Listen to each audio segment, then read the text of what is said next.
E aí galera, tudo certo? Aqui quem fala é o Guilherme, professor de Geografia do cursinho Acreditar, seu curso pré-vestibulinho. Na aula de número 5, iremos ver um pouquinho sobre a destruição da natureza, ou melhor, a alteração da natureza pelo homem, formando assim a natureza humanizada. O homem é um animal social. Isso significa dizer que, em primeiro lugar, a vida em grupo é inerente ao homem. Isso a gente vê todos os dias, certo? Várias pessoas andando nas cidades, o convívio social muito grande. Por outro lado, a designação animal social coloca-nos juntos com os outros animais e, mais especificamente, lembra que somos parte da natureza.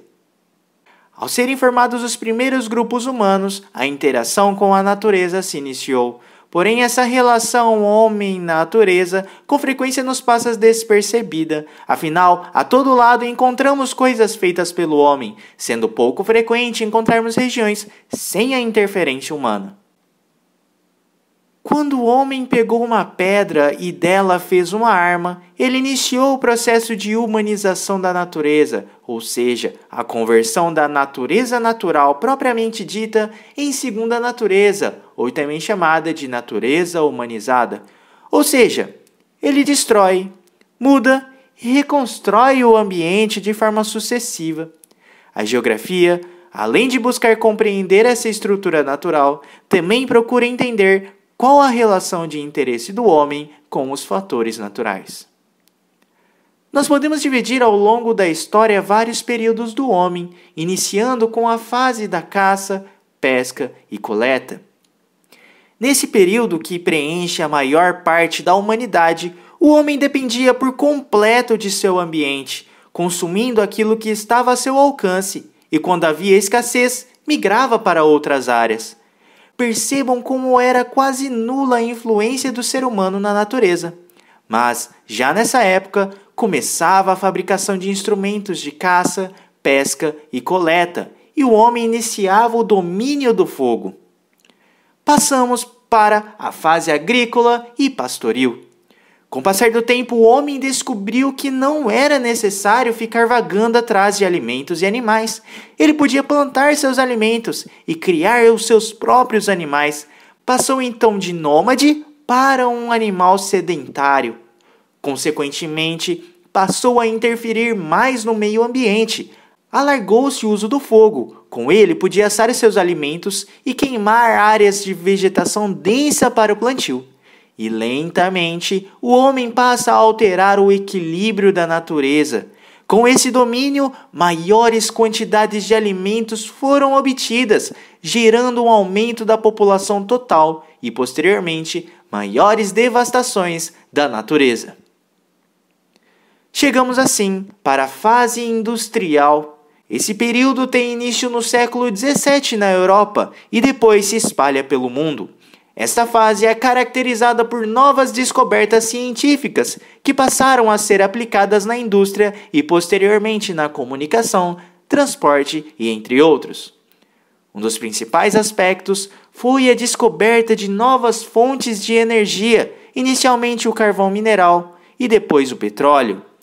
Se nas fases anteriores a produção de poluentes foi muito limitada, com a queima de combustíveis fósseis, a quantidade de poluentes jogados na atmosfera passa a ser cada vez maior e, por outro lado, maior produção, mais uma vez, se reflete em consumo acelerado de recursos naturais. Uma importante consequência dessa industrialização foi a urbanização. As cidades começaram a crescer e muitas delas de maneira desordenada. Somado a isso, tivemos a grande deteriorização do meio ambiente. Olhem para esse gráfico. Percebemos que a população mundial passou a crescer cada vez mais após a Revolução Industrial, em que a maior manipulação do meio ambiente permitiu produzir mais alimentos, permitiu produzir mais tecnologia, favorecendo assim o aumento da população mundial. Percebemos que ao longo da história o homem foi cada vez mais manipulando a natureza. O homem, diferentemente dos outros animais, consegue transformar de maneira consciente a natureza na busca de satisfação de suas necessidades. Ele cria objetos e lhes dá forma, melhorando-os aos poucos. A essa ação criativa dá-se o nome de trabalho. Além da criatividade, os meios de produção também são exigidos, e esses tais meios de produção compreendem a força de trabalho, que é o esforço humano aplicado na produção de algum produto, as matérias-primas, materiais encontrados na natureza, os quais são transformados em produtos ou máquinas, entre outros, e também o capital, o dinheiro que é aplicado no processo produtivo. A interação de todos esses meios de produção, a força de trabalho, matérias-primas e capital, leva ao funcionamento de uma economia e também a uma divisão social do trabalho. Nossa, Gui, mas o que seria essa divisão social do trabalho? Essa divisão social do trabalho, ela vai organizar a economia em 3 principais setores. O setor primário, que se preocupa em analisar, em gerar produtos vindos da agricultura, da pecuária ou do extrativismo. O setor secundário, que se preocupa em alterar as matérias-primas, gerando produtos industrializados. E o setor terciário, que lida com as relações comerciais entre as pessoas. Imaginar todos esses setores em funcionamento, como se fossem engrenagens, nos permite entender que é muito necessário o trabalho coletivo dentro de uma economia, para que esta consiga prosperar. Para fixarmos, vamos lembrar os setores da economia. O setor primário está responsável pela agricultura, pecuária e extrativismo. O setor secundário está responsável pela indústria e o setor terciário compreende os serviços e o comércio. Mas é importante não vincular locais com serviços. Como assim, Gui? Vamos imaginar um hotel-fazenda numa área rural. O que será que existe ali? Será que existe um setor primário porque é uma área rural? Ou será que existe um setor terciário por ser um hotel-fazenda oferecendo serviço de hospedagem? Sim, nesses casos, nos hotéis-fazenda, por exemplo, temos um setor terciário. Por mais que seja numa área rural, a atividade que está sendo desenvolvida ali é uma atividade de serviços e comércio, portanto, compreende o que? O funcionamento de um setor terciário. No slide, coloquei alguns exemplos. Nos campos, temos agricultura, mas também temos hotéis-fazendas, que são serviços terciários, e também os pesque-pague, comuns no interior dos estados.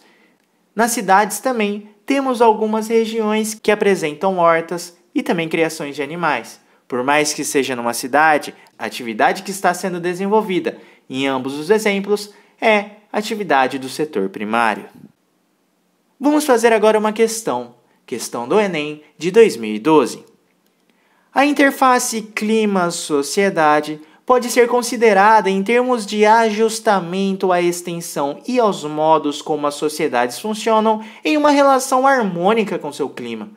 O homem e suas sociedades são vulneráveis às variações climáticas. A vulnerabilidade é a medida pela qual uma sociedade é suscetível de sofrer causas climáticas.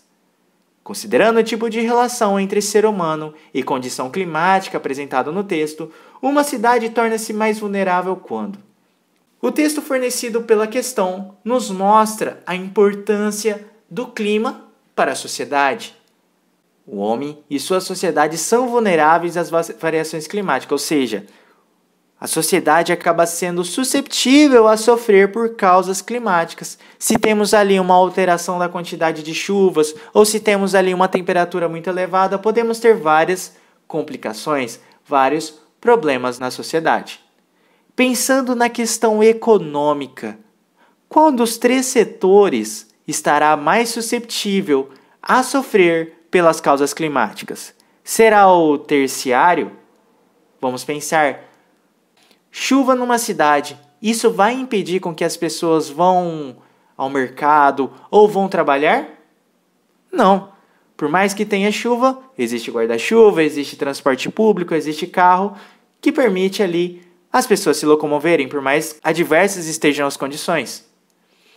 Setor secundário, a indústria ela acaba sendo suscetível pelo clima? Alguns tipos de indústria sim, mas a grande maioria, por exemplo, as indústrias automobilísticas, não sofrem por alterações de chuva, alterações de sol. Porém, o setor primário, principalmente a agricultura, acaba sendo muito suscetível à alteração climática. Plantas de clima quente acabam sofrendo caso haja uma queda muito grande de temperatura e vice-versa. Certo? Vamos ler as alternativas. Alternativa A. Uma sociedade é mais vulnerável quando concentra suas atividades no setor primário? Exatamente. Se eu tenho uma sociedade que baseia suas atividades econômicas somente no setor primário, caso haja alguma variação climática, coloca um fim nessa economia. Concordam? Vamos à alternativa B. Uma sociedade torna-se mais vulnerável quando apresenta estoques elevados de alimentos? Opa, se eu tenho um estoque elevado de alimentos, faça chuva, faça sol, eu ainda tenho esse estoque. Ou seja, ela não se torna vulnerável. Alternativa C, possui um sistema de transportes articulado. Nossa, Gui, mas se eu tiver um sistema de transportes, as pessoas podem ir melhor, não é, para trabalhar? Sim, claro. Se eu tenho um sistema de transportes muito bom e muito eficiente, as pessoas vão tranquilamente. Mas só um minuto. Por mais diferentes que sejam as causas climáticas, ter um transporte melhor não vai interferir diretamente, certo? Não vai influenciar um setor terciário, ok? Tornando essa alternativa errada. Vamos à alternativa D.